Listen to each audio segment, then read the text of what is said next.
Terima kasih, Saudara Ahli. Saya ingin lanjut ke penyertaan. Tadi Saudara Ahli mengatakan, kalau kita bicara soal pasal 55 ayat 1 ke 1 KUHP, jadi di dakwaan yang kami dapatkan ini, terdakwa hanya didakwa pasal 55 ayat 1 ke 1 KUHP tanpa pasal 55 ayat 1 ke 2, tanpa pasal 56. Kalau di penyidikan dulu memang ada dua bagian pasal tersebut, tapi di dakwaan tidak ada.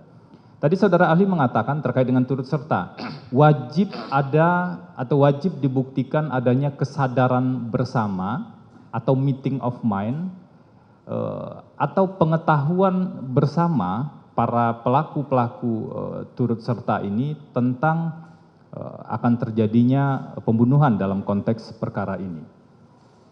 Nah, saya ingin menggali lebih jauh.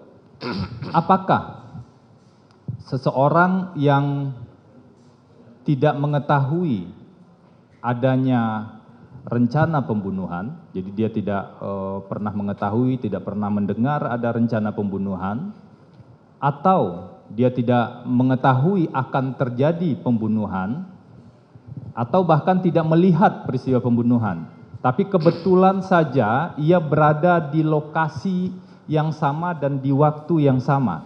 Apakah orang tersebut bisa dikategorikan sebagai turut serta melakukan sesuai dengan pasal 55 ayat 1 ke 1 KUHP?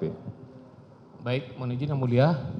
Dari contoh kasus yang Saudara penasihat hukum ilustrasikan tadi, inti pertanyaannya terletak pada kalimat yang menyebutkan apakah orang yang hanya sekedar mengetahui bisa dianggap sebagai turut serta melakukan suatu tindak pidana, begitu?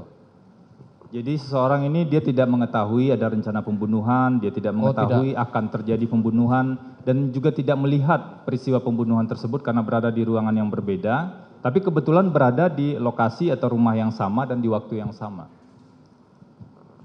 Kalau kasusnya seperti itu tentu tidak ada meeting of mind dari yang bersangkutan. Ya, adalah sesuatu hal yang tidak tepat, saya kira tidak benar menurut pendapat saya. Kalau seandainya orang tidak mengetahui sama sekali, akan tetapi kebetulan ada di tempat itu, ada berada pada tempat yang salah dan waktu yang keliru, maka tentu tidaklah bisa memposisikan orang itu sebagai turut serta dalam melakukan tindak pidana tersebut.